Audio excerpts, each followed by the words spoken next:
기도 한번 드리겠습니다. 주님 은혜 감사합니다. 부족한 종을 1년 동안 세우시려고 귀한 지광철 회장님과 함께 뜻을 같이 하게 하신 하나님, 오늘 귀한 동력자들과 동지들을 만나게 해주신 거 감사합니다. 오늘 종의 입을 주관하셔서 하나님의 말씀만을 전하게 하시고 모든 빚을 일을 이겨낼 수 있는 말씀의 검이 되게 하여 주세요. 예수님의 이름으로 기도합니다. 아멘. 본문은 요한계시록 1장 20절이 되겠습니다.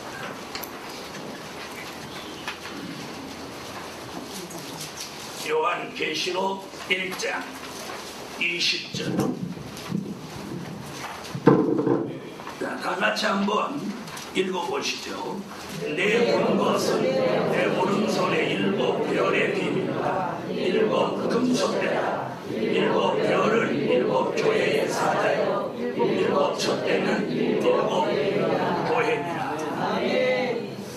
요한계시록을 사실은 한 절 한 절 해석을 들으셔야 확실하지만 이걸 매일 한다고 그래도 이걸 다 마치려면 1년은 강의를 들으셔야 됩니다. 그래서 제가 목표를 설정했습니다.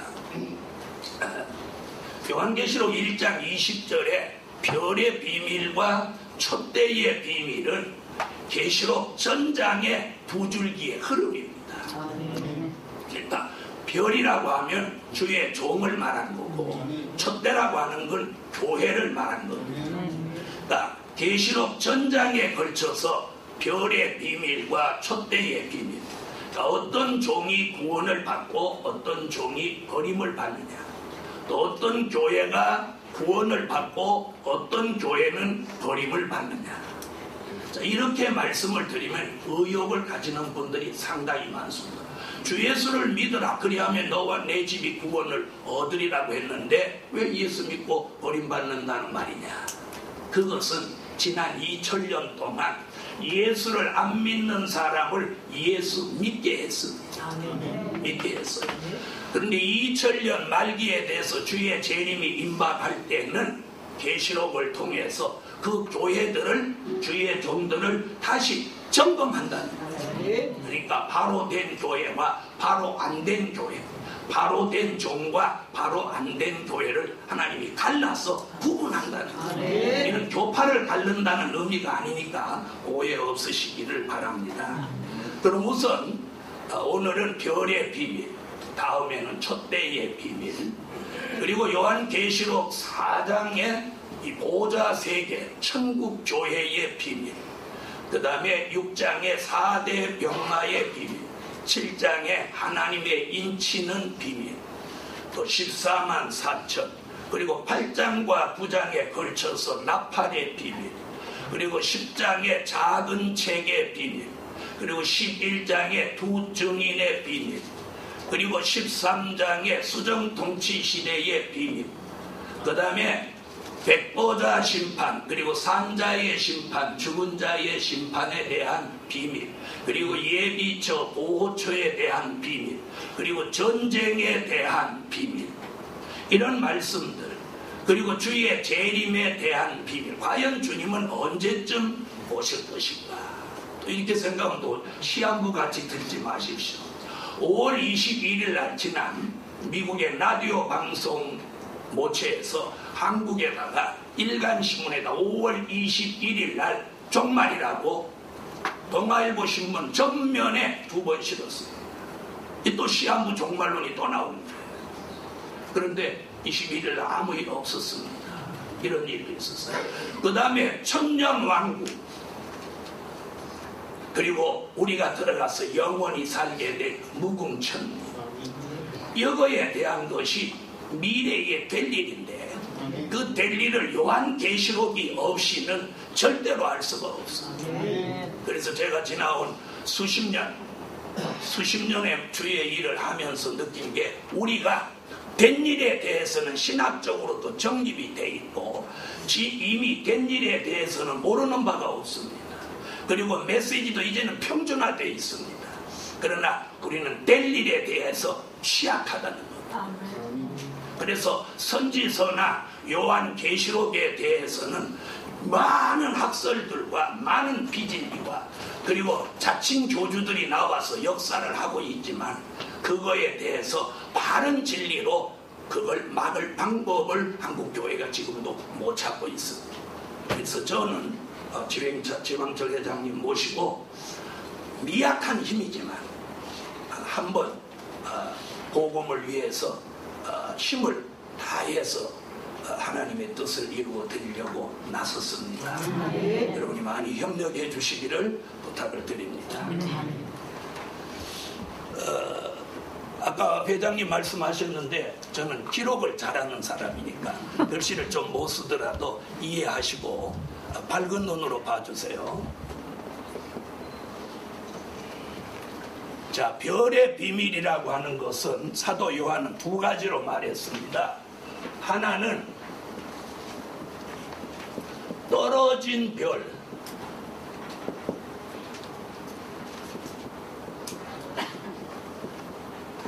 붙들린 별. 주 95년경에 반모섬에 귀향가 있던 사도 요한은 주님이 반모섬에 찾아오셔서 사도 요한에게 계시를 보여줬습니다. 그 계시 가운데 계시록 1장 20절에 별의 비밀을 말씀하고 계신데요. 그 별의 비밀에서 떨어진 별이 있고 붙들린 별이 있다. 그러니까 다시 말하면 이 마지막 때에 선지서의 예언이 요한계시록까지 이루어지는 우리가 말하는 이 종말을 사는 시대에는 두 부류의 종이 나온다는 거예요. 하나는 붙들린 별, 하나는 떨어진 별.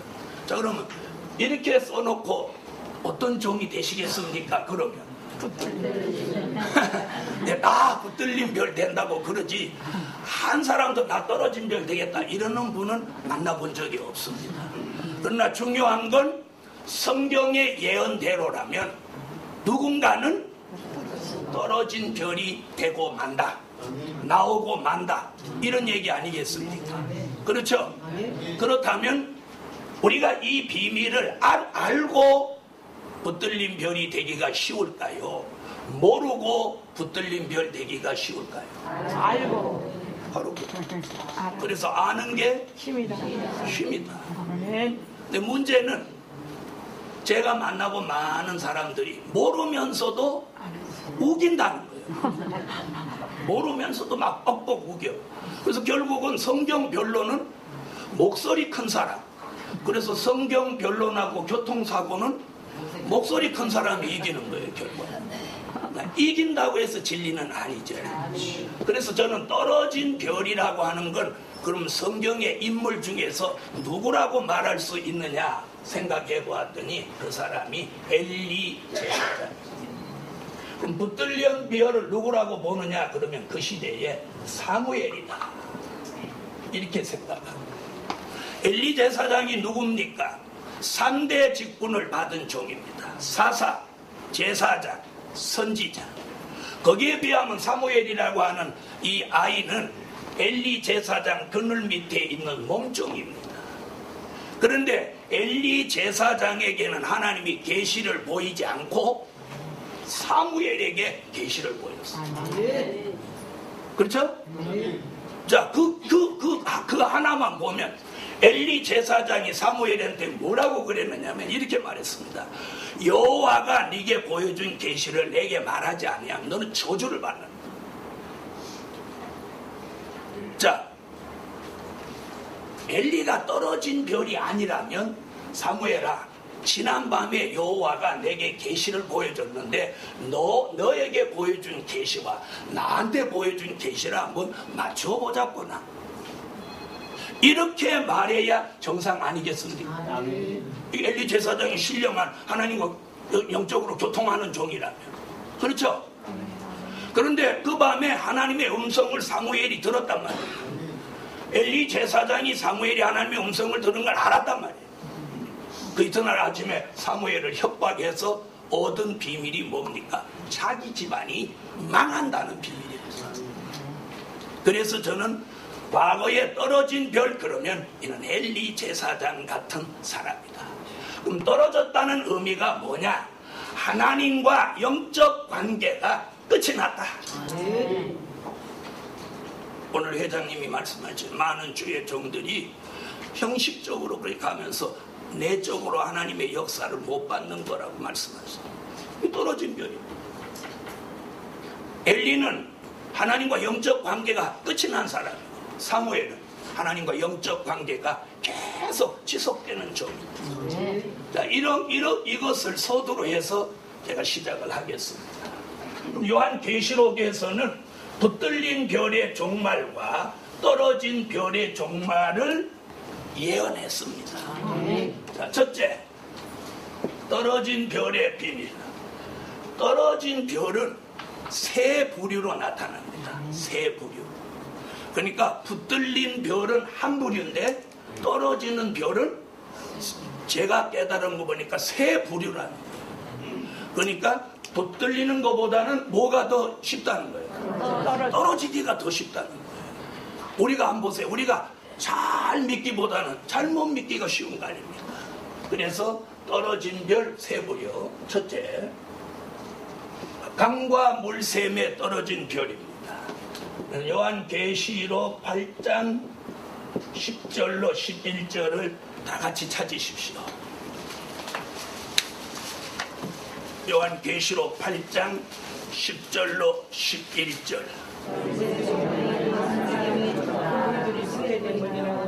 오늘 여기서 별은 별인데 뭐라고 그랬습니까? 햇불같이 타는 큰 별이라고 그랬습니다. 자, 여러분, 주의 종이 춥고 배고프고 교인 없고 힘들면 절대 잘못되지 않습니다. 춥고 배고파서 힘들어서 잘못되는 목회자는 없습니다. 엘리가 춥고 배고파서 잘못된 거 아닙니다. 그렇죠? 그래서 여기서 보면 뭐라고 하냐? 햇불같이 타는 큰 별. 다시 말하면 이름 있는 지도자가 떨어진다는 얘기입니다. 이름 있는 지도자가 떨어진다. 그런데 자 보세요. 뭐라고 그랬죠? 어디에 떨어진다고 그랬어요? 강과 물샘. 그럼 강과 물샘이란 뭘 말하느냐? 잠언서 14장 27절에 보니까 강과 물샘은 여호와를 경외하는 곳이다.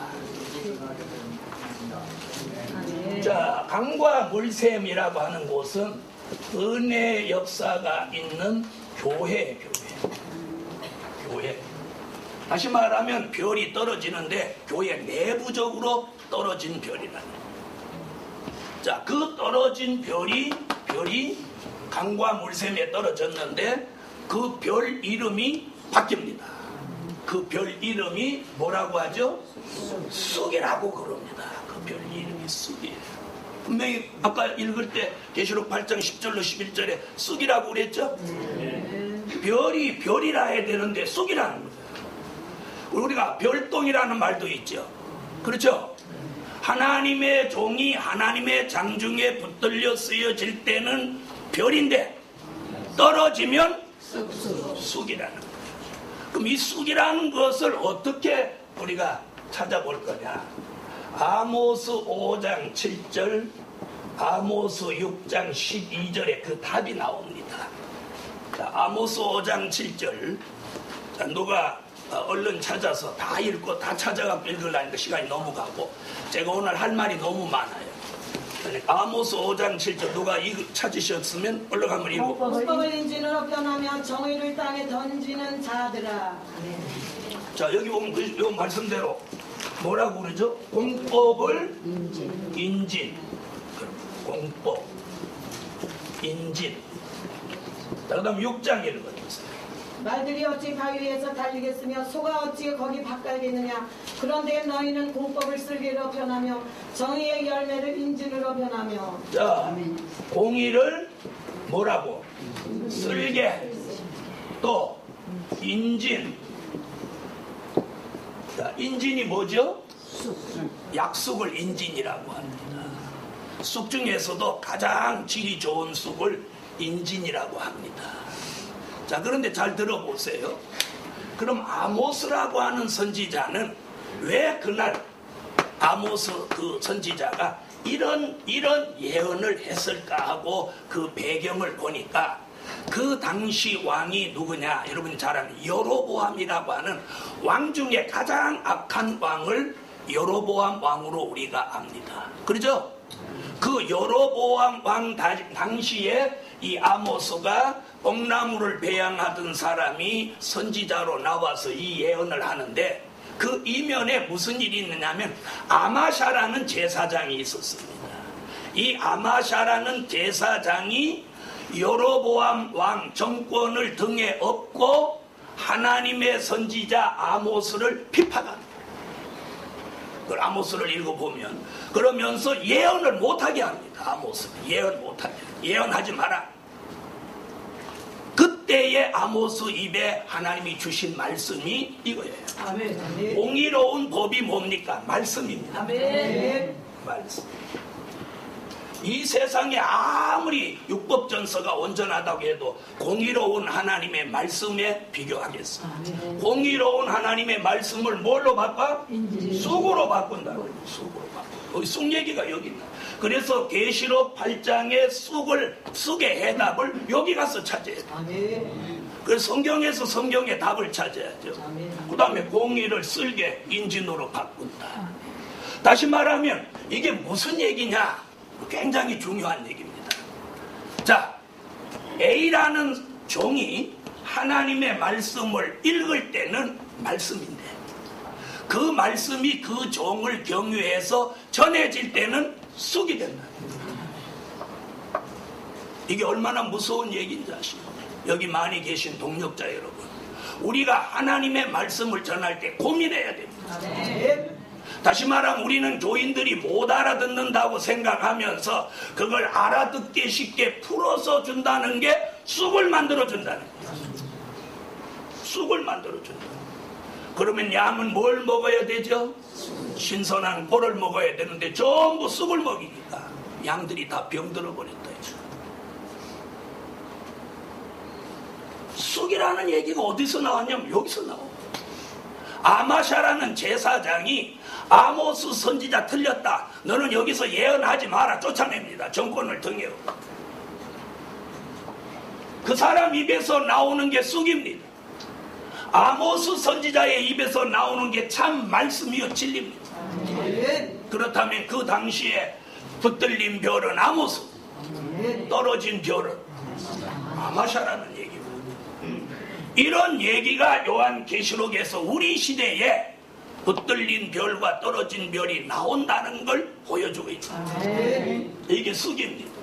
자, 그 다음 8장 10절로 11절에 쑥을 어디에 떨어졌어요? 떨어진 별이 강과 물샘에 떨어졌는데 그 별 이름이 쑥이야. 쑥을 갖다 강과 물샘에 담그니까 무슨 물이 됐어?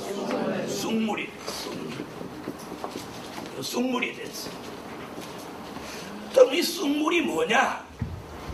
여러분, 우리가 육적으로는 쑥과 쑥물이 몸에 약됩니다. 그렇죠? 근데 영적인 세계에서는 독입니다. 그럼 쑥물 얘기는, 쑥 얘기는 아모스가 했는데 쑥물 얘기는 누가 했느냐면 예레미야가 했습니다. 예레미야 9장 15절, 예레미야 23장, 예레미야 23장 15절로 16절. 자, 누가 얼른 찾으신 분이 예레미야 9장 15절 읽어주세요. 그러므로 만군의 여호와 이스라엘의 하나님 내가 말하노라. 보라, 내가 그들 곧 이 백성에게 쑥을 먹이되 독한 물을 마시우고. 자, 뭐라고 그랬죠? 쑥은 뭐예요? 독한 물. 독한 물이라고. 독한 물. 자, 그 다음 23장. 그러므로 만군의 여호와가 내가 선지자에게 대하여 이같이 말하노라. 보라, 내가 그들에게 쑥을 먹이며 독한 물을 마시우리니 이는 사악이 예루살렘 선지자들에서 나와서 온 땅에 퍼짐이라 하시더라. 아멘. 만군의 여호와께서 이같이 말씀하시되 너희에게 예언하는 선지자들의 말을 듣지 말라. 그들은 너에게 헛된 것을 가르치나니 그들의 말한 묵시는 자기 마음으로 말미암은 것이요 여호와의 입에서 나온 것이 아니니라. 네, 여기 답이 나왔죠. 자, 그럼 왜 숭물 얘기는 예레미야라는 선지자가 말했냐는 거예요. 그 당시 예레미야는, 우리가 아는 예레미야는 눈물의 선지자입니다. 아멘. 예레미야 1장에 예레미야는 끓는 가마를 보았습니다. 끓는 가마의 면이 기울어지는 걸 보았고, 그리고 살구나무 뽑히는 걸 보았습니다. 예레미야는 그 계시를 통해서 바벨론이 예루살렘을 함락하는 일이 살구 뽑히듯이 신속하게 이루어질 것을 깨닫고, 그는 예루살렘에 눈물로 다니면서 회개하라고 외칩니다. 그런데 누구 하나 그 당시 예레미야 선지자의 말을 들으려고 하는 사람이 없었고, 도리어 그 당시 예루살렘 왕궁에 수백 명의 선지자가 있었는데, 이들이 무슨 예언을 하느냐? 예레미야와 정반대되는 예언을 합니다. 예레미야는 바벨론으로 예루살렘이 함락당하니까 모두 회개하자고 눈물로 외치는데, 아무도 그 말을 안 듣고 왕궁 선지자들이 예루살렘은 안전하다, 평안하다, 바벨론의 침략은 없다, 걱정 안 해도 된다, 이런 예언을 모두 받아들입니다. 그리고 예레미야를 어떻게 합니까? 시위대들 무릉동이 속에다 갖다가 가두어 놓습니다. 그때 예레미야의 입에 주신 말씀이 이겁니다. 너희는 예루살렘 선지자들의 말을 듣지 마라. 그들이 말하는 것은 여호와가 주신 묵시가 아니요, 자기 마음대로 말하는 것이다. 자기 마음대로 말하는 것. 사랑하는 동역자 여러분, 우리는 하나님의 말씀을 하나님이 주시지도 않은 걸 우리 마음대로 말하지는 않았습니다. 그것이 숭물이라는 거죠.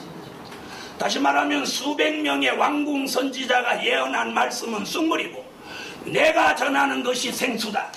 예레미야는 그렇게 말하며 예레미야 3장에 생수의 근원이신 여호와께로 너희가 마음을 찢고 돌아오라고 했죠. 그 당시에 나왔던 그 숭물 얘기가 지금 계시록에 나옵니다. 계시록에.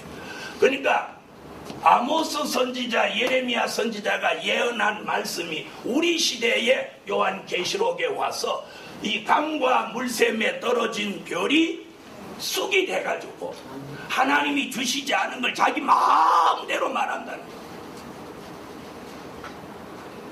여러분, 요즘은 어떻게 목회를 해야 유명해집니까?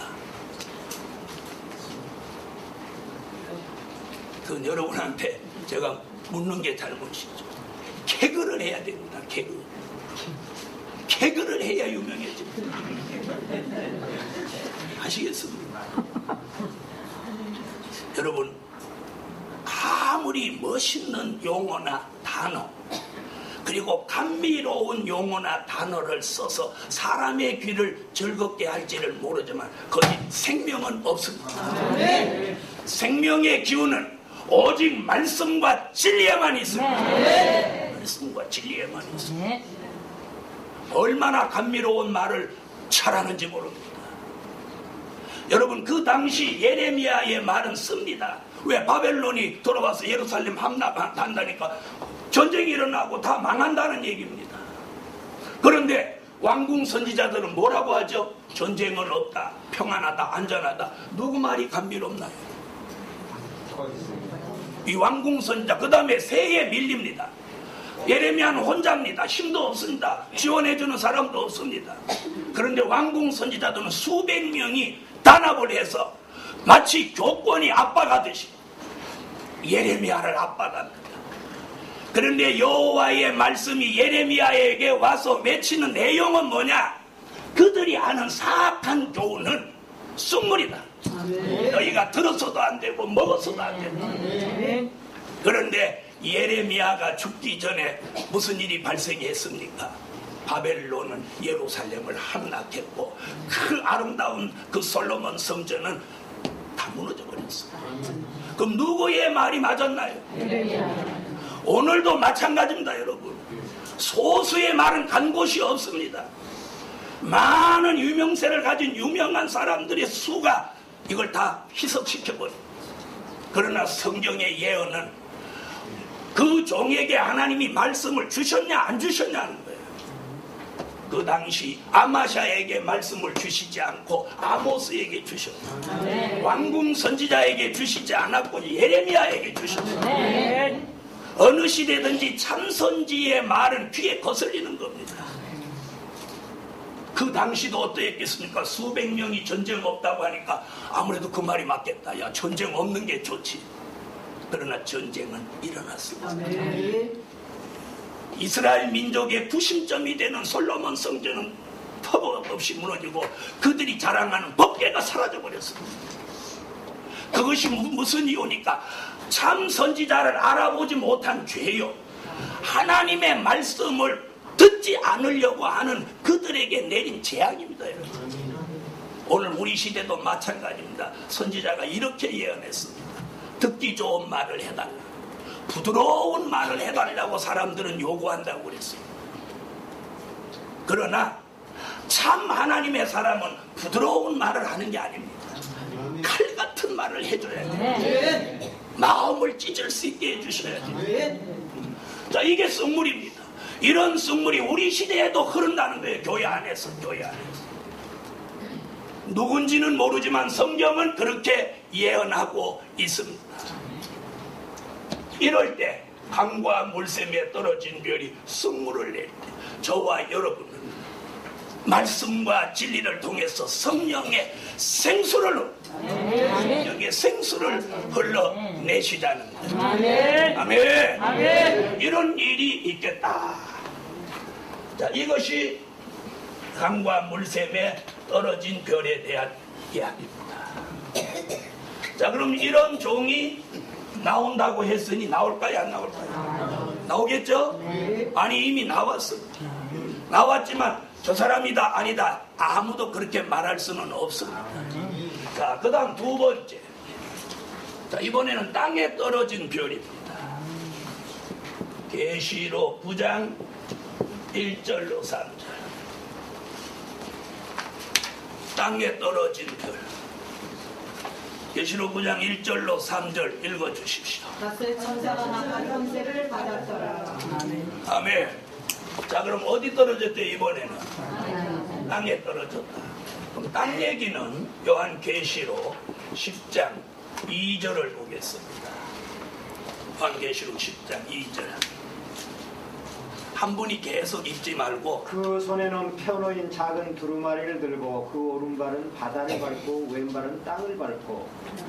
네, 거기 보니까 한 발은 오른발은 바다를 밟고 왼발은 땅을 밟고, 그 땅과 이 땅이 같은 얘기입니다. 이건 뭐예요? 5대양 6대조라는 뜻이죠. 그 다음에 한 가지 지금 또 덧붙여 말씀드릴 것은, 저는 개역 한글판 성경으로 여러분에게 오늘 강의하고 있습니다. 그렇게 참고해 주세요. 그럼 또 조금 이렇게 차이가 있더라도 이해해 주세요. 저는 개역 한글판에다 기준을 두고 오늘 말씀드립니다. 땅, 그러니까 다시 말하면 이 종은 교회 안에 떨어진 게 아니라 교회 밖에, 세상적으로 떨어져 버린 거예요. 근데 이 땅에 떨어진 별이 뭘 가지고 나오냐면 무저갱의 열쇠를 받았습니다. 무저갱의 열쇠. 무저갱의 열쇠. 그럼 이제 무저갱 얘기가 어디 나오냐면 요한 계시록 20장 1절로 3절에 천년 왕국을 이루기 위해서 마귀를 잡아서 무저갱에다가 1000년 동안 가두는데 거기 무저갱 얘기가 나옵니다. 자, 20장 1절로 3절. 자, 어떤 분 빨리 찾으신 분 읽어주세요. 또 내가 보면 천사가 무정의 열쇠와 큰 쇠사슬을 그 손에 가지고 하늘로 쏘내려와서 용을 잡으니 곧 옛뱀이요 마귀요 사단이라 잡아 1000년 동안 결박하여 무저갱에 던져 잠그고 그 후에 임봉하여 1000년이 차도록 다시는 만국을 미워하지 못하게 하였다가 그 후에는 반드시 잠깐 놓이리라. 아멘. 거기 9장 1절에서 무적행을 열어놓고 20장 1절로 3절에 가서 용을 잡아서 마귀를 잡아서 그 무적행에다 1000년 동안 가두고 천년왕국이 되는 것인데요. 그 열쇠를 요 땅에 떨어진 별에게 주어서 무적행을 엽니다. 무적행을 여니까 무적행으로부터 이번에 뭐가 올라오냐면 연기가 올라옵니다. 연기. 아까는 뭐였고? 아까는 쑥물이었고 이번에는 연기가 올라옵니다. 이 연기는 10편 74편 1절을 참고하니까 이 연기는 양을 향하여 품으시는 여호와의 진노라는 거예요. 여호와의 진노. 자, 누가 찾으신 분 읽어요. 하나님이여 주께서 어찌하여 우리를 영원히 버리시나이까? 어찌하여 주의 치시는 양을 향하여 진노의 연기를 바라시나이까? 자, 진노는 진노의 연기라는 거예요. 자, 이 연기가 무슨 일을 한다고 그러죠? 해와 공기를 어떻게 어둡게 한다. 해와 공기를 어둡게 한다. 그러니까 전 세계가 이 무적행으로부터 올라오는 연기로 인해서 어두워진다. 어두워진다. 자, 어두워진다는 얘기는 뭐냐? 이걸 제가 흑암시대라고 했습니다. 흑암시대. 그러니까 어떤 흑암시대냐? 영적 흑암시대. 그러니까 영적 흑암시대. 자, 영적 흑암시대란 성경으로 찾아보면 어떤 거냐면 이사야 60장 2절, 마태복음 25장 5절로 6절 같은 시대입니다. 이사야 60장 2절. 그가 어둠이 땅을 덮을 것이며 흑암이 만민을 가리우리며 오직 여호와께서 내게 임하실 것이며 그 영광이 내게 나타나리니. 뭐라 그러나 어두움이 땅을 덮고 캄캄함이 만민을 이렇게 가리운다는 거예요. 가리운다. 그럼 이런 현상은 어떻게 되냐? 마태복음 25장 5절로 6절. 신랑이 더디움으로 다 돌변할세 밤중에 소리가 나되 그가 신랑이로다 맞으러 나오라 하네. 네, 거기 나오죠. 밤중 신랑이 더디옴으로 교회와 종들이 다 졸며 잔다는 거예요. 이게 밤중이에요. 영적 밤을 만났다는 거예요. 그럼 이 연기가 올라와서 흑암이 세계를 덮어서 영적 흑암 시대를 만나면 어떤 피해가 오느냐면 이사야 5장 20절로 21절 같이 많은 종들과 성도들에게 영적 분별력이 상실된다는 거예요. 영적 분별력이 상실된다. 이사야 5장 20절로 21절. 자, 여기 지금 이사야가 뭐라고 하느냐면 흑암에 덮인 사람은 광명을 놓고 자꾸 흑암이라고 그런대요. 또 흑암을 가지고 자꾸 광명이라고, 쓴 걸 달다고 하고 단 걸 쓸다고 하고. 자, 이런 억지가 어디 있습니까? 그렇죠? 이게 억지란 말이에요. 그러나 억지 같지만 그 사람한테는 그렇게 보이는 거예요. 자, 우리가 까만 안경 쓰고 보면 세상이 어떻게 보여요? 노란 거 끼면 바로 이거예요. 그것을 우리가 흑암에 덮였다. 그러니까 어떤 현상이 일어나죠? 신랑이 더디옴으로 다 졸려 잔다는 거예요. 밤이 돼서.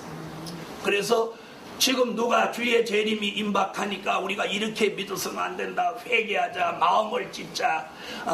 영적으로 깨어있자. 이렇게 외치는 종들이 여러분이 방송을 들어봐도 있으십니까? 없습니다. 네.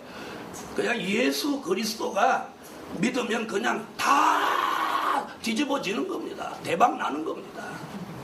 네. 그거 아닙니다. 이래서 흑암 시대가 오게 된 동기가 뭐냐? 바로 떨어진 별로 온다는 거예요.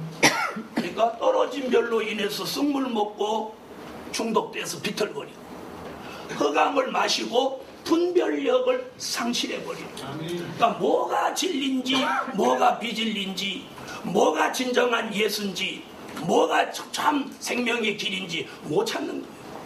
그래서 2000년부터 2010년까지 통계에 의하면 기독교인이 14만 명이 가톨릭으로 갔어요. 14만 명이. 아시겠습니까? 그쪽에서 140만 명이 와도 현찮은데 거기에 가신 분이 평신도가 아닙니다, 여러분. 다 권사, 집사 이런 사람들이 14만 명이 그리 갔어요. 그들은 왜 갔을까요? 여러분, 신천지에 20만이 갔습니다. 이것이 어디서 온 걸까요? 쑥물로 인해서 온 겁니다. 흑암으로 인해서 온 겁니다. 그럼 이 흑암이 세계를 덮고 있으니 우리는 어떻게 해야 됩니까? 빛을 받아야 빛을 받아야 빛을. 이따 이제 붙들린 별에서 나옵니다. 자, 이 땅에 떨어진 별의 비밀. 자, 이 두 가지만 봐도 영적으로 어두워집니다. 또 쑥물을 마시고 중독이 돼서 비틀거림 칩니다. 영적으로 어디서 생명의 길을 찾을 수 있겠습니까? 거기에다가 세 번째, 유리하는 별입니다. 유다서 1장 13절. 캄캄한 흑암으로 돌아가기로 예비해 놓은 유리하는 별들이다. 어떤 목사님 저보고 그럽니다. 유리하는 별은 교단에 소속되지 않고 혼자 다는 사람이라고 그럽니다. 세상에서 여러분도 웃으시죠? 기가 막힙니다. 그러면 자, 우리가 초대교회로 가면 교단 있었습니까? 예수님이 교단 소속입니까? 아니, 대답 한번 해보십시오. 유리하는 별은 그렇게 따집니다. 그러면 교단에 있으면 천국 가고 교단에 없으면 그럼 지옥 간다는 얘기입니까? 그거 아닙니다. 유리한다는 게 뭡니까? 이미 떨어졌다는 거죠. 떨어져서 방황하는 거죠. 영적으로. 그런데 여기 보니까 이 유리하는 별은 뭘 낸다죠? 거품을 낸다고 합니다. 성경에서 거품에 대한 답은 아직 제가 못 찾았습니다. 그런데 가만히 보니까 그럼 거품은 뭘까? 거품은 겉모양만 있지 속에 들은 게 없는 게 거품입니다. 그렇죠? 다시 말하면 말씀도 없고 진리도 없고 내용도 없고 생명도 없는 게 거품입니다. 그래서 가끔 거품이라는 용어를 경제 관계하는 사람들이 씁니다. 거품 경제. 들어보신 적 있죠? 네. 그러니까 거품이라는 말은 이 유리하는 이 떨어진 별은 말씀과 진리가 없는 것으로 모양만 위장했다. 이런 내용이에요. 그래서 저 이걸 영적 허영이라고 부릅니다. 허영, 허상, 허세, 또 뭐 있나요? 허위. 에? 허위. 허위? 예. 허풍이죠. 허풍. 허풍. 주의 종들이 우리가 영적 허영에서 벗어나야 돼요. 영적 허영. 그러니까 유리하는 별은 허영, 허상, 허세, 허풍을 떤다는 거예요. 허풍을 떤다. 오늘 이 공부하면서 우리는 이 거품을 빼버려야 돼요. 신앙의 거품, 교회의 거품, 내 영적 삶의 거품을 빼야 돼요. 그리고 말씀과 진리로 내실 있는 삶을 살아야 된다고 생각해요. 살아야 돼요. 그래서 오늘 떨어진 별 속에 나타난 이런 비진리가 이렇게 세 가지 유형으로 나오고 있습니다. 자, 거품은 뭐라고요?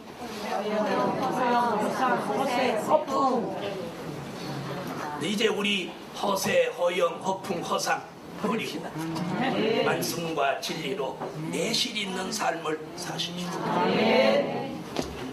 저도 참 허풍을 많이 떨었던 목사입니다. 네. 자, 그럼 떨어진 별 비밀은 이상과 같은데 이사야라고 하는 대선지자는 과연 이 떨어진 별을 뭐라고 했을까 하고 찾아봤더니 이렇게 말했습니다. 이사야는 이사야 56장 9절로 12절에 몰각한 목자다. 몰각한 목자다. 다시 말하면 몰지각한 목자다. 이런 얘기예요. 목자면 다 목자가 아니라 여기에 해당되는 목자는 몰각한 목자다. 그러니까 사도 요한은 떨어진 별이라고 했지만 이사야는 뭐라고? 몰각한 목자다. 이사야 56장 9절로 12절. 너희 백성들아 살림 먹자 내일도 오늘같이 또 크게 넘치리라 하느니라.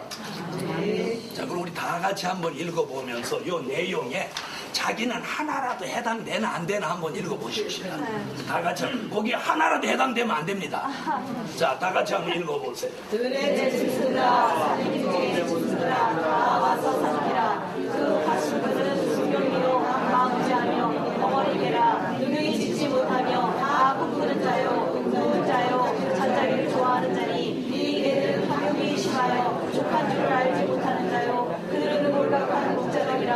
다 자기 길로 돌이키며 어디 자기 눈만 공허하며 피차에 이를 보라. 내가 포도주를 가져오리라. 우리가 독주를 잡듯 먹자. 내일도 오늘같이 또 크게 넘치리라 하니라. 자, 거기 하나, 나는 하나도 해당 안 된다. 그러는 분 한번 용기 있게 한번 해보십시오.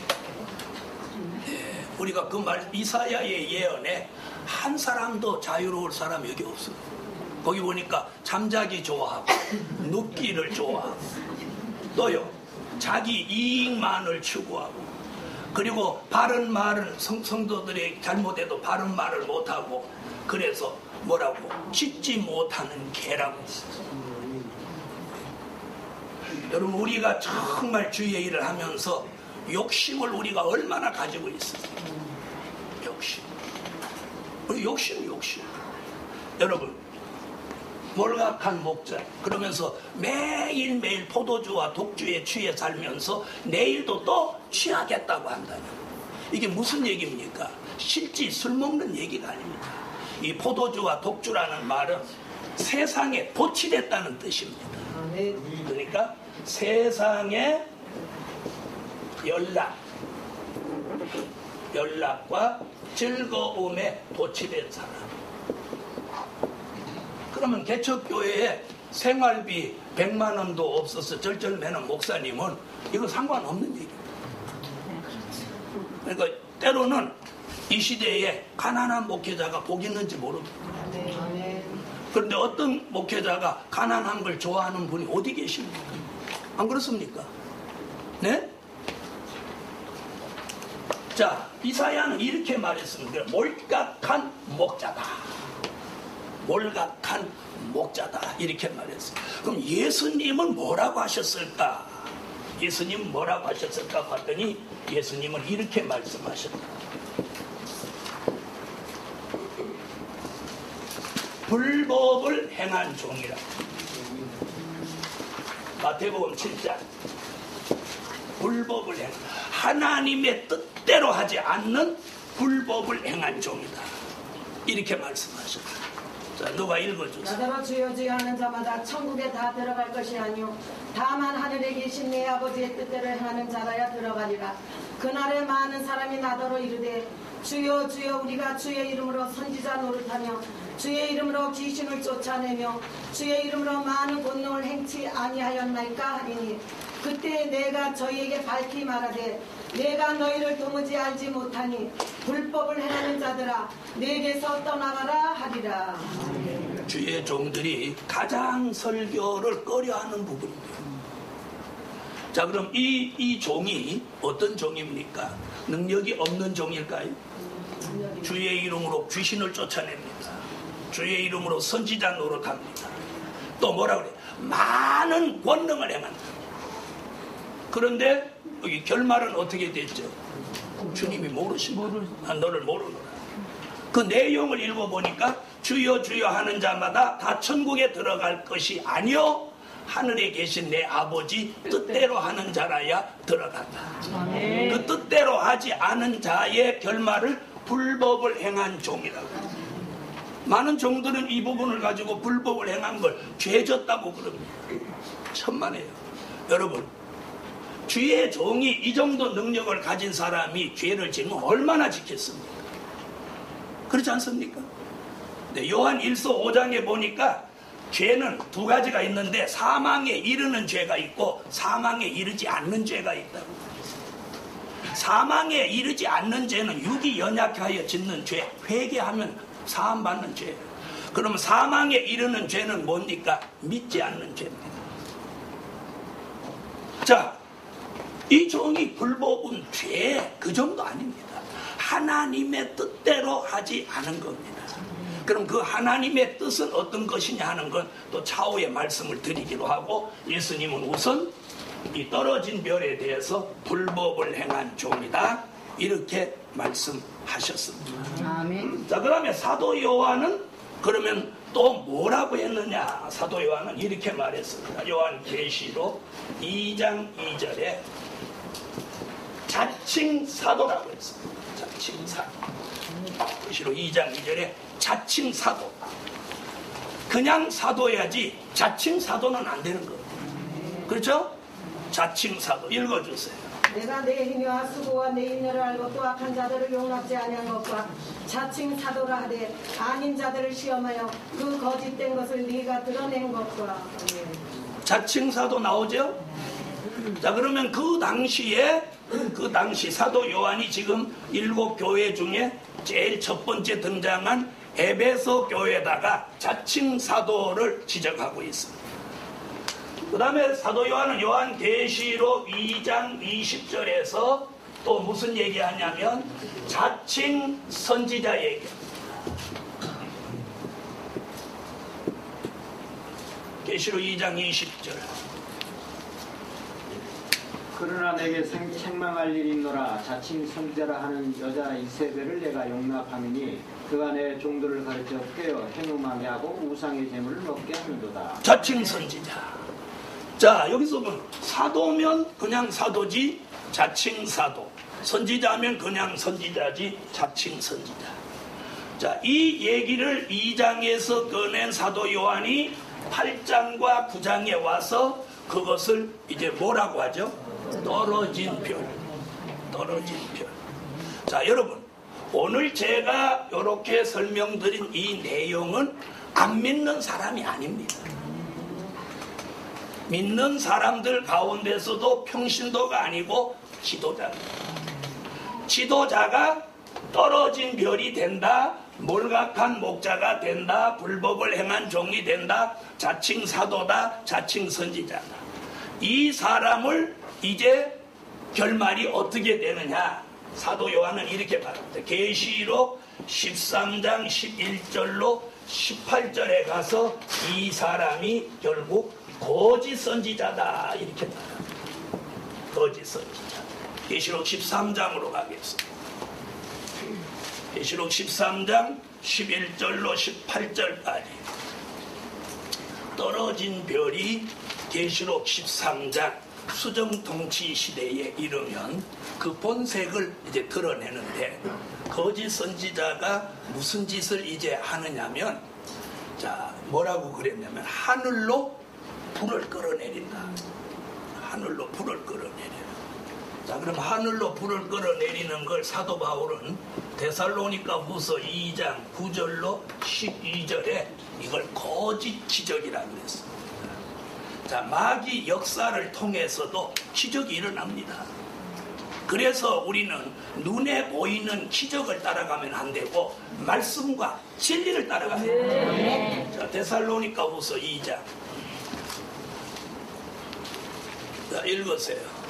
악한 자의 임함은 사단의 역사를 따라 모든 능력과 표적과 거짓 기적과 불의의 모든 속임으로 변명하는 자들의 임하니 이는 저희가 진리의 사랑을 받지 아니하여 구원함을 얻지 못하니이다. 이러므로 하나님의 유혹을 저희 가운데서 역사하게 하사 거짓 것을 믿게 하심은 진리를 믿지 않고 불의를 좋아하는 모든 자로 심판을 받게 하려 하심이니라. 아멘. 이것은 얼마나 무서운 얘기인가 한번 보세요. 거짓 것이 믿어지는 것은 진리를 사랑하지 않고 불의를 좋아하는 사람들을 심판하기 위함이라는 거예요. 여러분 우리는 오늘 거짓 것이 믿어지지 않는 걸 은혜입니다. 이 중요한 말씀이니까 다 같이 한번 읽어보시죠. 읽으세요. 악한 자의 마음을 사단의 능력과 거짓과 기적과 우리의 모든 수고로 멸망하는 자들에게 이는 저희가 진리의 사랑을 받지 아니하여 원함을 얻지 못합니다. 이러므로 저희가 거짓 것을 피하시고 진리를 믿지 않고 우리를 좋아하는 모든 자를 칭찬하라. 자, 뭐라고 그랬어요? 불의의 속임수라고 그랬어요. 그런데 계시록 13장 아까 읽으니 앞으로 오는 수정통치 시대에는 거짓 선지자가 하늘로 불을 끌어내리고 짐승을 위하여 우상을 만든다고 그랬어요. 바로 이것이 거짓 선지자라는 증명이에요. 여러분 거짓 선지자는 따로 그런 종자가 있어서 나오는 게 아닙니다. 하나님의 종이 하나님과의 영적 관계가 끊어져서 떨어진 별이 되는 순간 그는 거짓 선지자가 되는 거예요. 자, 그럼 오늘 우리는 이 말씀을 들으면서 저와 여러분 자신이 여기 해당되지 않기를 우리는 기도해야 돼요.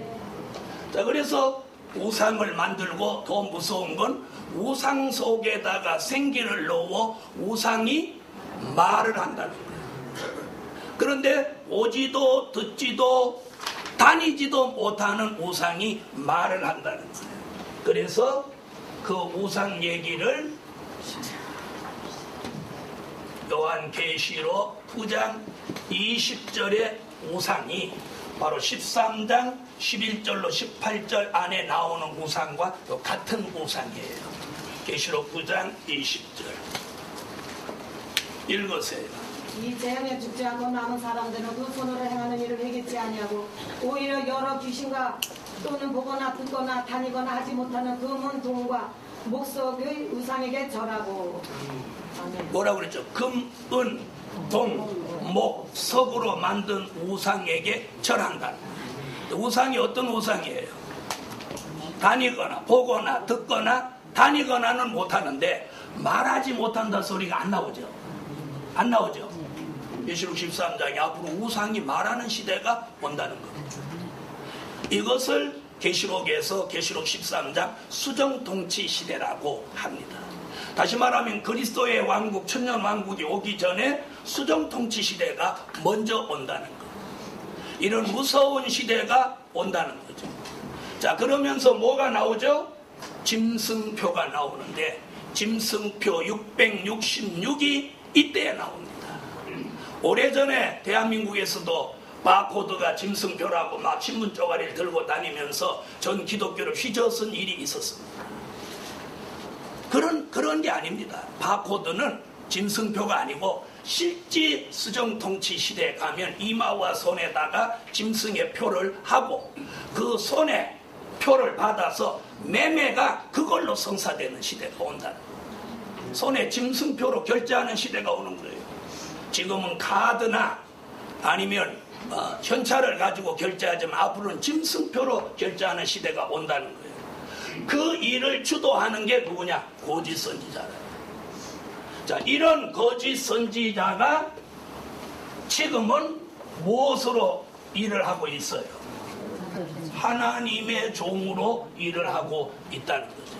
그럼 이 떨어진 별 거짓 선지자의 종말은 그럼 어떻게 되냐? 계시록 19장 19절로 20절에 이들은 산채로 안 죽입니다. 산채로 유황불못에 들어갑니다. 유황불못은 어디죠? 지옥입니다. 계시록 19장 19절로 20절. 자, 찾으셨으면 읽어주세요. 또 내가 꿈에 그 신상들을 부르는 곳에 들리고 산채로 이 떨어진 별 거짓 선지자는 산채로 죽이지 않습니다. 유황불못에 넣는다는 거예요. 자, 그러면 다시 확인해 계시록 20장 9절에 보니까 이 거짓 선지자가 불못에 들어가 있는 걸 말하고 있습니다. 20장 9절. 그들이 지면에 널리 퍼져 성도들의 짐과 사랑하시는 성을 두르매 하늘에서 불이 내려와 그들을 태워버리고 몇 절? 10절까지. 또 그들을 미혹하는 마귀가 불과 유황못에 던져지니 거기는 그 짐승과 거짓 선지자도 있어 세세토록 밤낮 괴로움을 받으리라. 네, 거기 거짓 선지자 있죠? 아까 어디서 넣어버렸어? 19장에서 산채로 넣었어. 그 천년왕국 끝에 보니까 결국 불못에 가 있다는 거예요. 자, 오늘 여기서 잘못하면 오해하실 수 있어요. 왜? 예수를 실컷 믿고 주의 복음을 전했는데 어떻게 이런 일이 있을 수 있냐? 그러나 시작은 그렇게 했지만 중간에 하나님과의 영적 관계가 이렇게 함으로 떨어져 버렸어요. 이런 별이 나온다는 것입니다. 아멘. 자, 그럼 떨어진 별은 세 부류로 나오는데 그럼 전부 떨어진 별이면 우린 희망이 없습니다. 10분간 쉬었으면 좋겠는데 시간이 없어서 계속 진행하겠습니다. 자, 그 다음에 붙들린 별이 있기에 우리는 소망을 가집니다. 창세기로부터 요한계시록에 이르기까지 언제나 거짓과 참은 공존해 왔고 거짓은 언제나 참을 핍박하고 거짓이 도리어 참을 힘들게 하고 핍박했지만 최후의 승리는 언제나 진리요 참의 승리였습니다. 할렐루야. 그래서 떨어진 별이 있지만 붙들린 별이 있기에 소망을 가진다. 두 번째,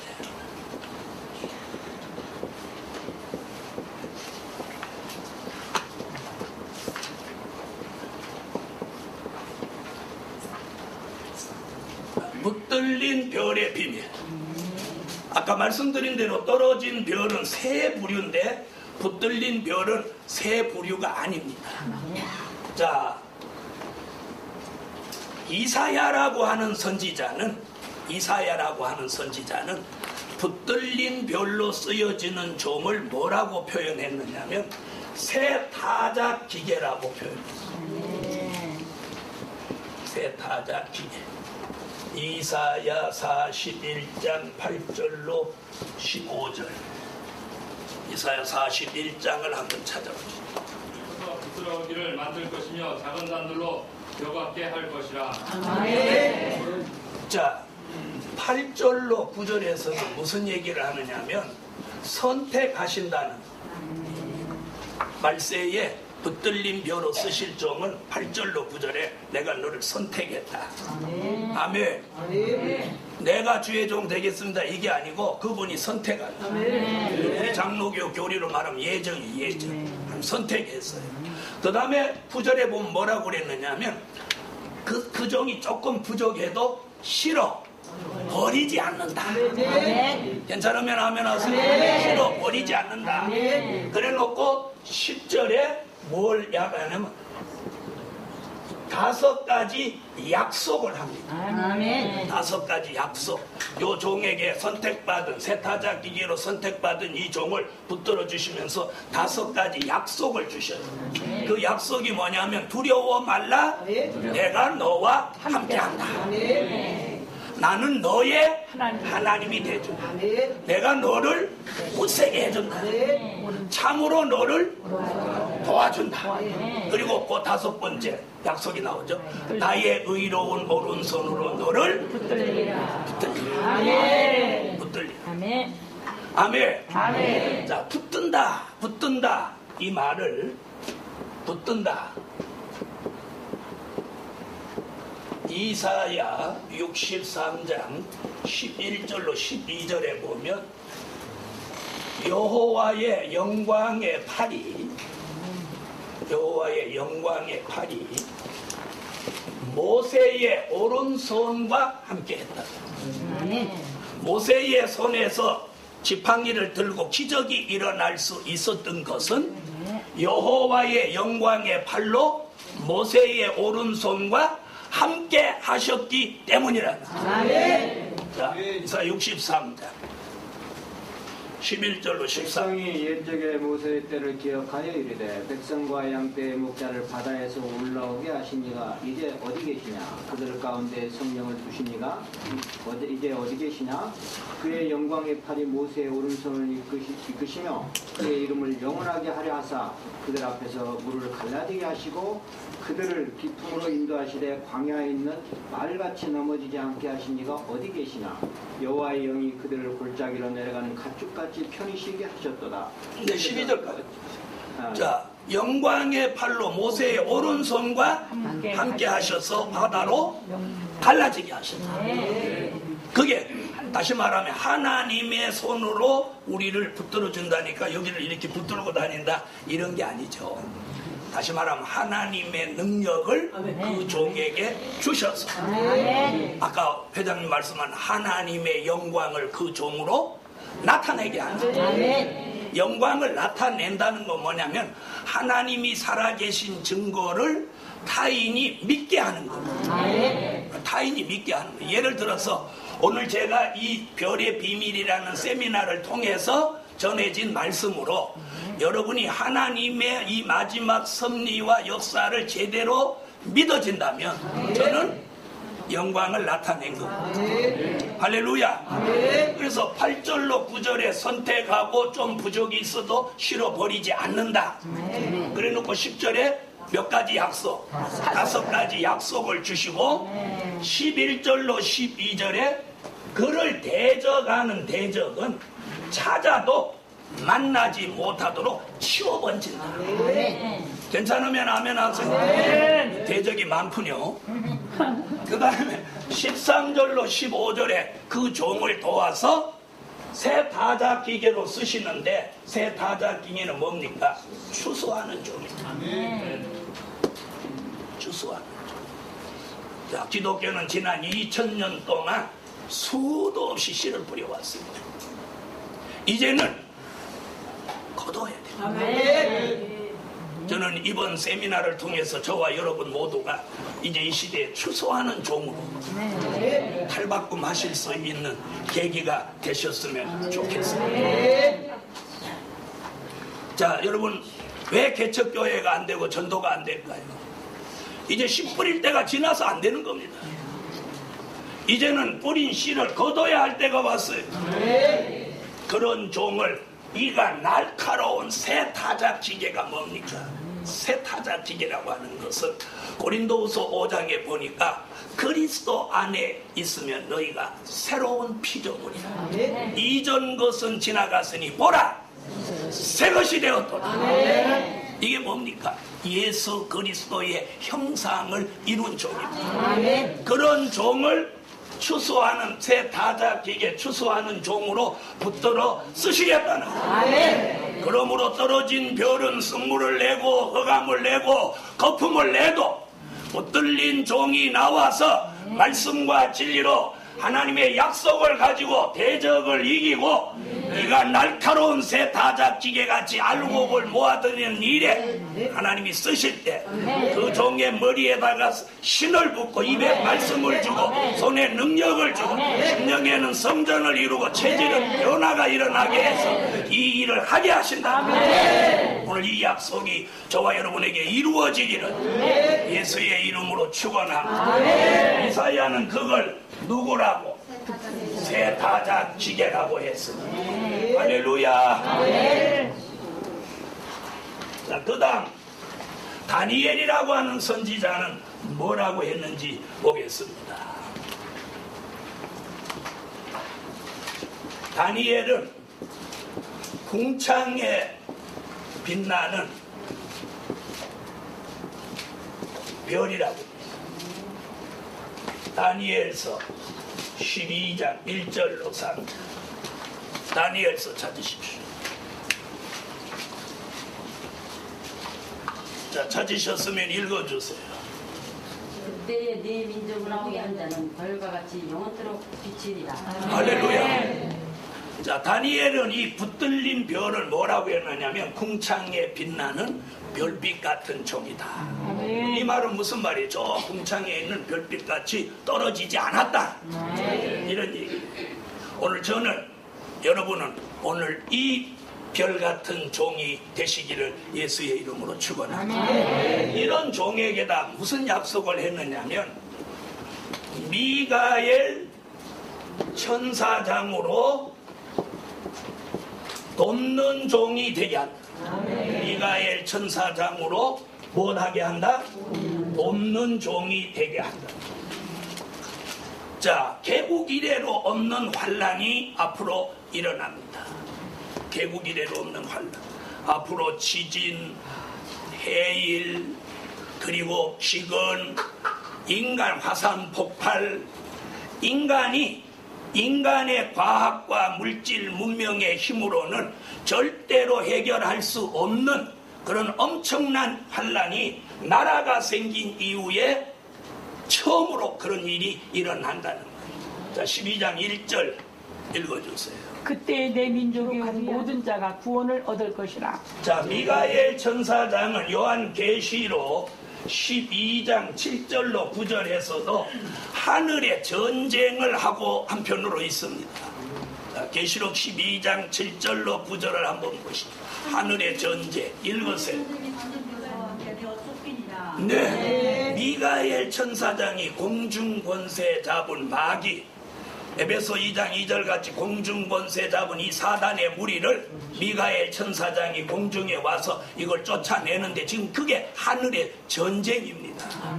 이 하늘의 전쟁 얘기를 조금 하고 가겠습니다. 이 하늘의 전쟁이 이렇게 일어났을 때 어떤 형상이 일어나는 하나님 보좌 세계와 인간 사이에 에베소 2장 2절 사단이 공중의 권세를 잡고 지난 6천년 동안 계시록 12장 10절 같이 우리를 밤낮 참소했습니다. 그래서 하늘의 전쟁이 일어나니까 지금 이 공중으로는 하늘의 전쟁이 일어나서 미가엘과 그의 사자들, 용이 사단입니다. 사단과 그의 사자들이 지금 전쟁을 하고 있어요. 이로 인해서 어떤 지금 절박한 일이 생겼느냐면 영계의 혼란, 영계의 혼선, 이 약이 된 거예요. 이럴 때 가장 조심해야 되는 게 응답입니다. 그리고 여기 계신 분들 중에서 기도를 많이 하시는 분일수록 응답을 조심하셔야 돼요. 이는 영계의 혼란이 와서 기도하면 툭하니 응답이 오고 툭하니 응답 오는 거 사단의 역사입니다. 그래서 환청, 환상, 응답 이런 걸로 많은 사탄의 역사가 오게 됩니다. 그걸 저는 무시하라는 건 아닙니다. 그러나 저와 여러분은 말씀의 기준을 두셔야 돼요. 꿈도 무시하라는 건 아니지만 응답이나 꿈이나 환상이나 이런 건 그저 참고하십시오. 참고. 그리고 모든 걸 말씀과 진리의 기준을 두셔요. 그건 참고예요. 참고. 무슨 말인지 아시겠어요? 참고예요. 자, 어떤 사람은 방언의 은사를 받았어요. 방언이 예수인 줄 알아요. 그러고 밤낮 방언만 나라와라 간판 나라와라 하니까 저도 방언 받았어요. 방언은 왜 주시는 거냐? 기도하라고 주시는 거예요. 방언을 하는 사람은 기도를 무진장할 수 있습니다. 무진장. 무슨 말인지 아시겠어요? 그 다음에 대부분 좀 신령한 그런 체험을 한 사람들이 위험한 게 뭐냐면 응답 받으려고 기도한다는 거예요. 기도하다 보니까 응답이 내려야지. 무슨 말인지 아세요? 무슨 말인지 아시겠냐고. 내가 기도하다 보니까 저절로 응답이 내려야지. 응답 받으려고 작심하고 기도하면 잘못된 응답을 받는다. 여러분, 저는 하나님의 역사 속에 기도로 시작한 목사입니다. 기도를 천문학적으로 했으니까 30년 넘도록 밤을 새운 사람이에요. 초저녁부터 그 이튿날 아침 5시까지. 그랬기 때문에 제가 얼마나 많은 계시를 받았겠어요. 그런데 저 오늘 그 계시 얘기 한마디도 안 합니다. 왜냐? 내게 주신 응답은 나한테 필요한 거지 여러분한테는 필요한 게 아니에요. 무슨 말인지 아시죠? 여러분은 여러분에게 또 하나님이 주시는 응답이 있는 거예요. 제 응답이 여러분의 것이 돼서도 안 돼요. 그러나 말씀은 지구 전체 60억 인구에 필요한 거예요. 무슨 말인지 아시죠? 그래서 기도는 많이 하시되 말씀을 중심하라. 말씀. 자, 그래서 영계의 혼란, 영계의 혼선이 왔을 때 입신하면 큰일 납니다. 함부로 안수하면 큰일 납니다. 잘못된 사람으로부터 안수받아서 들어온 귀신은 절대 나가지 않습니다. 여러분, 이제는 때가 때니만큼 귀신 들어가면 안 나갑니다. 그리고 그거 일하는 건 능력 소비하고 마는 겁니다. 이제 그런 일 할 때 아닙니다. 귀신도 하나님 허락해서 들어가는 거라고 저는 봅니다. 안 좋은 거 하나님이 지켜주는 사람은 어디가 있어도 나쁜 거 안 들어옵니다. 무슨 말? 건강한 사람은 폐결핵 환자가 한 방에 자도 폐결핵 안 걸립니다. 시원찮으니까 걸립니다. 안 그렇습니까? 자, 그래서 굉장히 그러나 영적 자기 관리가 필요한데 조심 사람 조심. 예수님이 했던 마태복음 24장에. 자, 그 다음에 다니엘은 뭐라고 했느냐? 궁창에 빛나는 별빛 같은 종을 미가엘 천사장이 도와주는데 그 종을 뭐라고 했느냐 하면 지혜 있는 종을 만든다. 지혜 있는 종. 자, 그럼 지혜 있는 종, 그럼 사람들은 머리가 뛰어나서 IQ가 좋은 사람을 말하는 것 같죠? 그거. 다니엘은 지혜 있는 종 얘기를 지금 다니엘서 12장 3절에 하고 있는데 그 3절에 지혜 있는 종의 답이 어디서 나오냐면 다니엘서 12장 9절로 10절에 답이 나옵니다. 다니엘서 12장 9절로 10절 찾으십시오. 네, 바로 그 대답입니다. 12장 3절에 지혜 있는 종은 궁창에 빛나는 별빛 같은 종으로 붙들려 많은 사람을 옳은 대로 돌아오게 하는 종인데, 아멘. 이 종은 지혜가 있어야 되는데 그 지혜가 뭐냐? 12장 9절로 10절에 봉함한 책의 말씀을 깨닫는 사람. 그 봉함한 책 얘기가 어디 나오냐면 계시록 5장의 1절로 나옵니다. 7 인으로 봉함해진 책. 다시 말하면 마지막에 공개하려고 감추어 두었던 이 봉함한 책의 말씀을 깨닫는 지혜를 말하고 있습니다. 그 지혜를 예수님은 뭐라고 말씀하셨느냐면 마태복음 24장 45절로 46절에서 때를 따라 양식을 나누어 주는 종이다. 이렇게 말합니다. 마태복음 24장. 충성되고 지혜 있는 종이 되어 주인에게 그 집 사람들을 맡아 때를 따라 양식을 나눠줄 자가 누구냐? 주인이 올 때 그 종이 이렇게 하는 것을 보면 그 종이 복이 있으리로다. 주인이 올 때에 주인이 누구예요? 재림의 주. 오늘날 교회가 재림의 주에 대해서 그분을 사모하고 기다리면 전부 시한부 종말론자로 몰아가는 거예요. 자, 그럼 우리가 주님이 다시 오실까요? 안 오실까요? 오신다. 그렇게 물어보면 다 오신다고 합니다. 문제는 오시면 그분을 영접할 준비가 됐나요? 그럼 이제 됐는지 안 됐는지 이제 이 세미나를 2차, 3차 이렇게 가보면 주의 재림을 맞이하려면 세 가지를 갖춰야 돼요. 마태복음 25장 1절로 13절에 기름과 등불이 있어야 하고 계시록 19장 7절로 8절에 세마포 예복을 입어야 하고 히브리 9장 28절에 죄와 상관이 없어져야 해요. 그러면 이 세 가지가 완성됐는지 오늘 집에 가서 한번 생각해 보세요.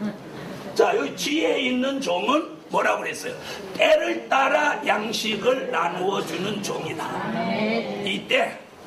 이 때라는 게 뭘까요? 주의 재림. 지금 여기 주인이 올 때에 이게 뭐예요? 마태복음 24장과 25장은 말세의 장이며 주의 재림을 알리는 경고의 장입니다. 주의 재림을 준비하는 말씀을 전해주는 종. 그 종이 지혜 있는 종. 시한부 종말론 아닙니다. 우리는 지금 어떻게 지금까지 주의 종들이 설교해 줬습니까?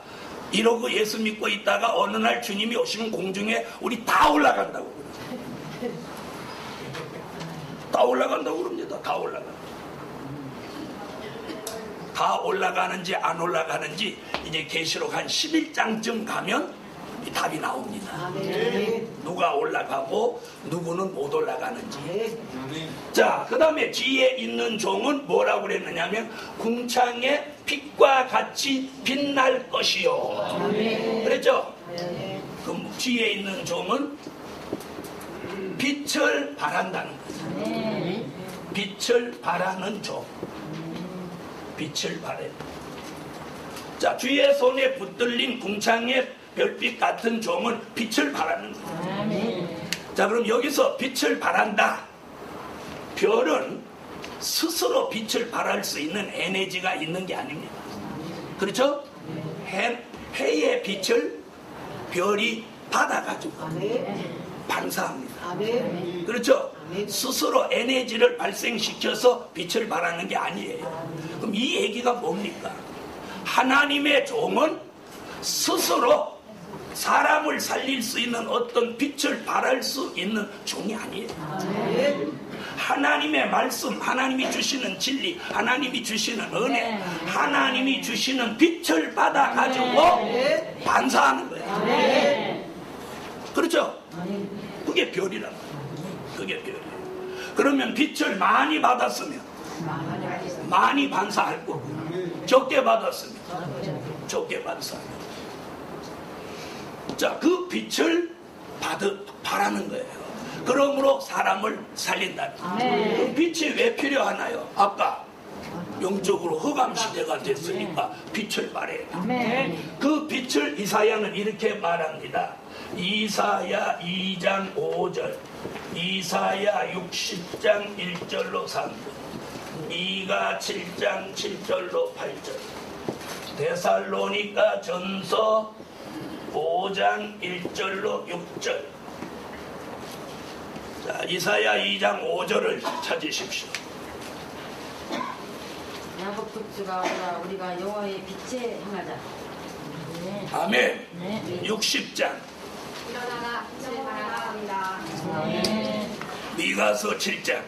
나의 빛이 되실 것이미로다. 아멘. 내가 어두운 데 앉아 있을지라도 여호와께서 나의 빛이 되어 주실 것이미로다. 데살로니가 전서 5장. 형제들아 제발 전이들과 같이 자지 말고 오직 깨어 공부하시라. 아멘. 여기서 데살로니가 교회는 어떤 교회입니까? 여기 주의 종들 다 아시죠? 데살로니가 교회는 재림신앙을 가진 교회입니다. 그래서 바울이 이 교회에다가 재림론에 대한 얘기를 많이 하는데 여기서 지금 뭐라고 합니까? 빛의 아들이. 오늘 저와 여러분은 빛의 아들이 되셔야 돼요. 빛의 아들에게는 때와 시기에 관하여 쓸 필요가 없다. 자, 주의 재림을 사람들은 그렇게 도적같이 오신다고 그랬는데 바울은 뭐라고 합니까? 도적같이 오는 게 아니다. 도적같이 오는 건 어둠의 사람이고 빛의 아들에게는 어둠이 도적같이 이르지 못하나니. 아멘. 아멘. 빛의 아들이기 때문이라고. 아멘. 그래서 성경은 한 구절만 놓고 그날도 그 시를 모르나니 하늘의 천사들도 모르고 아들도 모르고 아버지만 아신다는 마태복음 24장 얘기만 하면 안 된다. 바울은 주의 재림 신앙을 가진 데살로니가 교회에다가 뭐라고 합니까? 너희 빛의 아들이 되라. 지금은 어둠이 흑암이 세계를 덮어서 분별력을 상실한 이때에 우리는 선지자 이사야가 예언한 이 영광의 빛을 받아서 일어나라, 빛을 발하라, 제 아들 빛의 사자가 되시라는 거예요. 그 빛의 근원이 누굽니까? 하나님, 예수님. 그 예수님으로부터 빛을 발하게 할 수 있는 게 뭡니까? 간증입니까? 계급입니까? 말씀입니까? 말씀과 진리입니다. 말씀은 뭡니까? 본문을 소개하는 게 말씀입니다. 진리는 뭡니까? 그 말씀 속에 담겨져 있는 비밀을 해석해내는 게 진리입니다. 진리가 있어야 요한복음 14장 중 내가 곧 길이요 진리요 생명이라. 진리는 곧 예수입니다. 예수는 곧 진리입니다. 그리고 오늘 말씀은 곧 빛입니다. 아멘. 그래서 이 빛으로 궁창에 빛나는 별빛 같은 종이 그 빛을, 영광의 빛을 받아서 다시 반사하기 위해서 일어나라, 일어나라, 빛을 발하라. 다 같이 한번 해봅시다. 일어나라, 빛을 발하라. 네, 일어나라, 빛을 발하라. 여러분, 성도들 귀에 즐겁게 하려는 무슨 감미로운 언어를 사용하려고 하지 마십시오. 뭐 대단한 문장을 쓰려고 하지 마십시오. 하나님의 말씀 그대로 전달해도 그 말씀은 살아서 운동하고 역사합니다. 아멘. 자, 그래서 궁창에 빛나는 별빛 같은 종이 빛을 발하면, 미가엘 천사장이 돕고 뒤에 있는 종으로 빛을 발하면 뭐라고 3절에 뭐라, 많은 사람을 옳은 대로 돌아오게 한다. 얼마나 많은 사람을 돌아오게 하는지 한번 보겠습니다. 요한계시록 7장 9절로 14절. 요한계시록 7장 9절로 14절. 피에 그 옷을 씻어 희게 하였느니라. 애썼습니다. 자, 얼마나 많은 사람? 이세서 아까 계시록 8장 10절로 11절에 떨어진 별도 쑥물로 많은 사람을 죽이지만 별빛 같은 붙들린 총도 능히 셀 수 없는 사람을 환난 가운데 살려낸다. 소망을 가지시죠. 지금은 붙들린 별이 믿음으로 살려고 하고 안 싸우려고 하고 안 다투려고 하니까 미약하기가 그지없지만 그 종을 하나님이 쓰시는 날 많은 사람을 살립니다. 할렐루야. 자, 끝으로 계시록 1장 20절로 오겠습니다. 계시록 1장 20절 읽어주세요.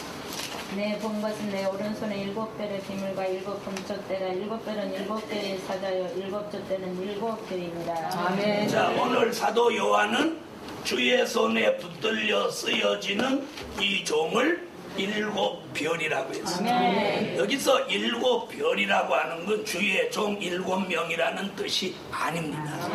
아니고 이건 무슨 얘기냐면 7은 완전입니다.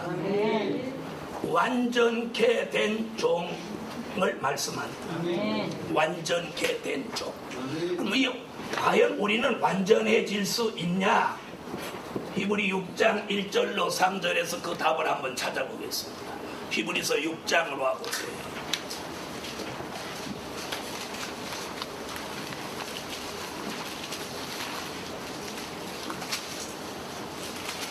히브리서 6장 1절로 3절. 그러므로 우리가 그리스도에도 처분을 버리고 죽은 행실을 회개함과 하나님께 대한 신앙과 세례들과 안수와 죽은 자의 부활과 영원한 심판과 관한 교훈의 틀을 다시 닦지 말고 완전한 대로 나아갈지니라. 하나님께서 허락하시면 우리가 이것을 하리라. 할렐루야. 여기 보니까 뭐라고 그러죠?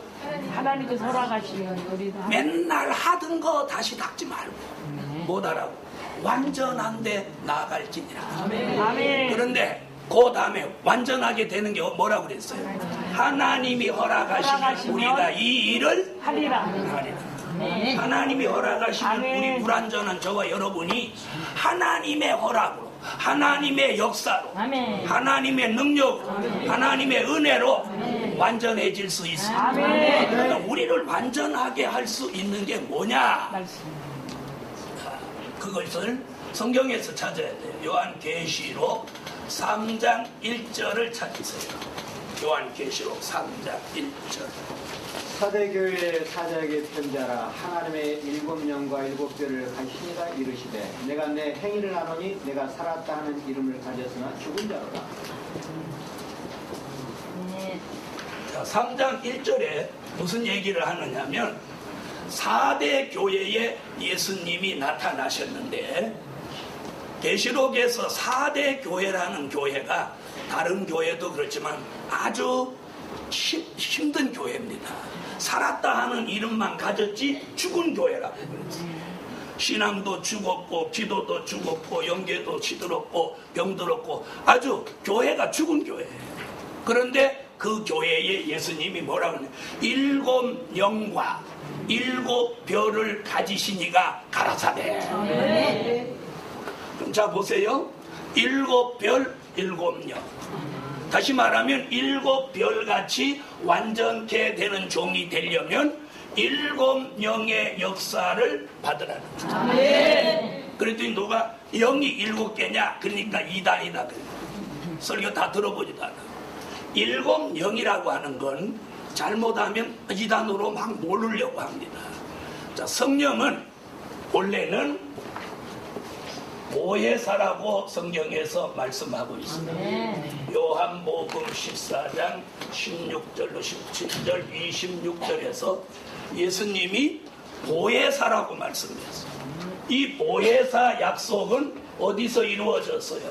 사도행전 2장 1절로 4절에 보혜사 성령이 오순절 마가 다락방에 임재했습니다. 믿으시면 아멘 하시고. 자, 요한복음 14장 한번 보시죠. 16절로 17절. 내가 아버지께 구하겠으니 그가 끝까지 보혜사를 너희에게 주사 영원토록 너희와 함께 있게 하시니 저는 진리의 영이라 세상은 능히 저를 받지 못하나니 이는 저를 보지도 못하고 알지도 못합니다. 그러나 너희는 저를 알아니 저는 너희와 기도하시며 또 너희 속에 계시겠습니다. 아멘. 26절. 보혜사 곧 아버지께서 내 이름으로 보내실 성령보다 너희에게 모든 것을 가르치시고 내가 너희에게 말한 모든 것을 생각나게 하시리라. 자, 그 성령을 요한복음 14장에서 주신 게 아니고 몇 장에 와서 사도행전 2장 1절로 4절에 오순절에 성령이 임재했습니다. 그렇죠? 그 성령을 예수님은 요한복음 3장 3절로 5절, 요한복음 4장 10절, 요한복음 7장 37절로 39절에서 모두 성령의 생수로 말씀합니다. 성령의 생수. 이거 읽으면 시간 많이 가니까 적지만 하세요. 그 보혜사 성령은 예수 안 믿는 사람을 예수 믿게 했습니다. 그 보혜사 성령을 저와 여러분도 받으셨어요. 받으신 분 아멘 하세요. 그것을 에베소서 1장 13절에 보면 성령의 인침이라고 그랬어요. 또 요한복음 3장 3절로 5절에서는 중생이라고 그랬어요. 거듭남이라고 그랬어요. 아멘. 성령이 우리 속에 임재하시면서 우리가 회개하고 예수의 보혈로 죄사함을 받았어요. 그리고 예수 그리스도가 하나님의 아들이시요 동정녀로 탄생하시고 성령으로 잉태하신 것이 믿어져요. 그분이 부활을 믿어요. 그분의 성천을 믿어요. 그분이 다시 오실 것이 믿어져요. 죽어도 우리가 내세에 들어가 구원받는다는 것이 믿어지게 한 게 요 성령입니다. 믿으면 아멘 하세요. 그 성령으로 우리는 무엇도 받았어요? 은사도 받았어요. 능력도 하나님이 주셨어요. 그렇죠? 그렇게 엔 성령이 지난 기독교 2000년사를 이 보혜사 성령의 역사로 오늘의 교회가 이루어졌다. 그런데 이즈막에 와서 누가 부흥사가 성령의 풀을 받으라고 하면서 불 받는 역사가 있습니까? 개그만 하지 누가 불을 받고 회개하라고 외칩니까? 부흥회하는데 무슨 회개가 있습니까? 하하하 호호호 웃다가 지금 말고 있습니다. 여러분 지금 웃을 일이 아닙니다. 지금 웃을 때가 아닙니다.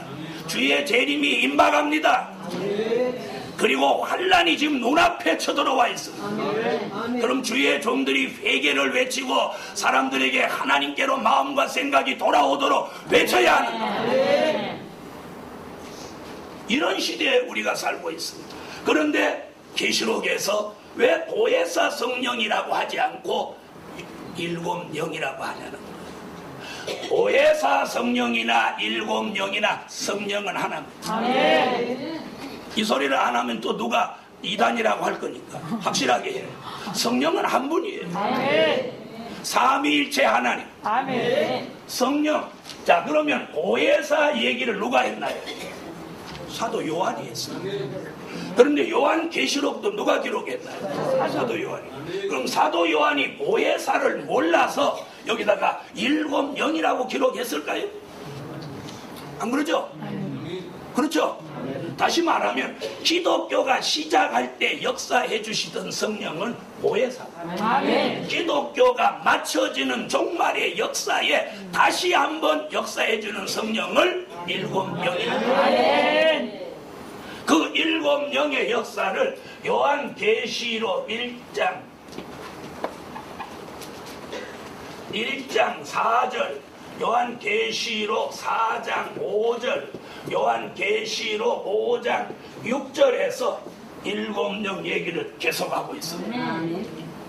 자, 이것은 전부 다 같이 읽어보십시오. 얼마나 중요한 거냐면 계시록 1장 4절, 4장 5절, 5장 6절.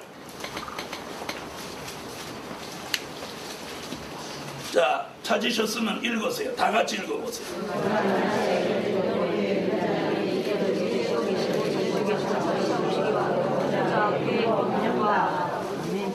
4장 5절.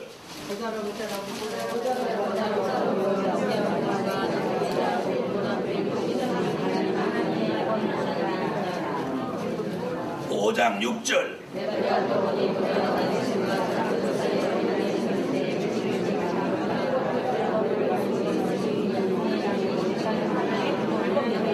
자, 특별히 5장 6절에 보면 온 땅에 보내심을 입은 하나님의 7영이라.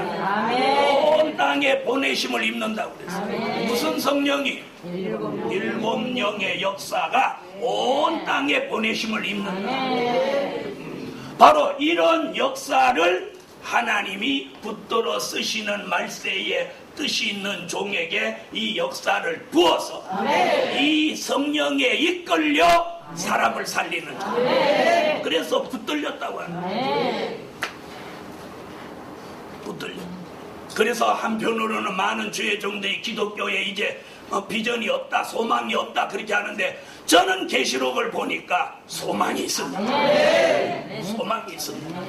소망이 있습니다. 기독교는 이렇게 무너지지 않습니다. 뚫린 별이 나와서 7영의 역사를 그런 종들에게 부어서 7별같이 붙들려 사람을 살리게 하신다. 사랑하는 동력자 여러분, 우리 함께 떨어진 별이 사람을 죽일 때 붙들린 별이 되어서 사람을 살리는 일에 저와 여러분이 힘을 합합시다. 그리고 기독교가 소망이 없다고 하는 사람에게 소망을 줄 수 있는 그런 종들이 되시기를 예수 이름으로 축원합니다. 떨어진 별이 역사해도 붙들린 별이 있기에 우리는 소망을 가지고 그다음 오늘 이 말씀과 같이 우리도 붙들려서 하나님의 뜻을 이룰 수 있기를 주 예수 이름으로 축원합니다. 오늘 목회하시는 주의 종들은 오늘 이 말씀을 잘 적은 걸 집에 가서 정리를 조금만 하면 설교를 50가지는 만들어냈습니다. 50가지. 아무쪼록 여러분이 함께 승리하는 삶을 사십시다. 감사합니다.